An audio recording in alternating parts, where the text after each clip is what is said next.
And now, another £16,000 worth of clothes? Every politician seems to have the same response: well, it's within the guidelines. So long as it follows transparency rules, they think it's all fine. But let's take a closer look. What's really going on here?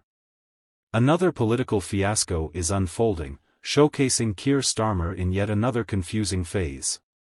One moment, he's accepting gifts to cover personal expenses, the next, he's backtracking and rejecting them. So what are we supposed to believe? Starmer's shaky explanations are starting to reveal more contradictions than clarity. Labour claims to champion transparency, but with Starmer's weak justifications, it's hard to take that seriously.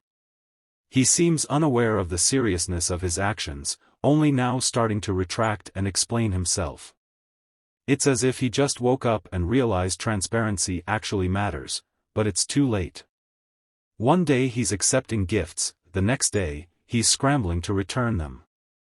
Why? If everything is above board, why the sudden damage control? It's alarming that this level of avarice and confusion even needs to be addressed. Yet here we are, watching Starmer and his cabinet struggle to understand basic ethical standards. They seem to need a rulebook just to figure out what's right and wrong. Let's talk about the free gear: £25,000 for his leadership campaign in 2020 from the head of Bet365. Then we have Rachel Reeves accepting tickets and donations worth £20,000 from gaming lords. Jonathan Reynolds, the business secretary, raked in hospitality perks, while Louise Hay, the transport secretary, got tickets to the Sheffield-Barnsley playoff game. And lastly, Health Secretary Wes Streeting took a £700 dinner ticket from the National Lottery. Why would a health secretary who's concerned about public safety be accepting gifts from betting companies? The more you look, the more it seems Starmer and his allies are tangled up in an endless web of questionable decisions. Elections have left us wondering what these leaders stand for, and their actions don't exactly inspire confidence. Meanwhile, the rest of us are working overtime, paying more in taxes, while these top politicians glide through life, funded by taxpayers, and barely pay their fair share.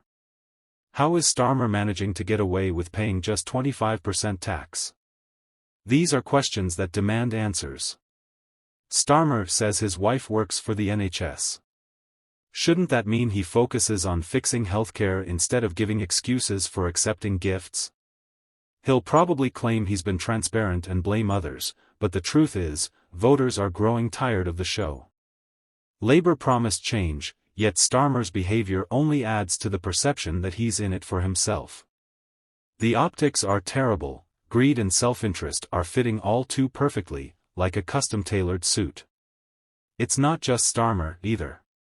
Other MPs have their hands in the cookie jar, enjoying the perks of their office instead of addressing real issues like healthcare, the energy crisis, or economic development. They seem more focused on their social calendars than public service. In the end, voters are left disappointed, feeling like their trust has been betrayed time and time again. Politicians who should be setting an example are instead enriching themselves with free gifts. No wonder the public is starting to question whether their voices even matter anymore. If Starmer claims transparency, why is he scrambling to clean up his act? If all is above board, why the sudden backpedaling? This situation reeks of hypocrisy. It's clear that Westminster is in need of strong leadership, someone who isn't swayed by fancy gifts or personal gain.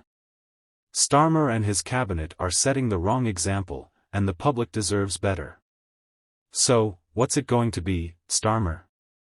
Do you want to lead the country, or just another self-serving politician looking out for himself?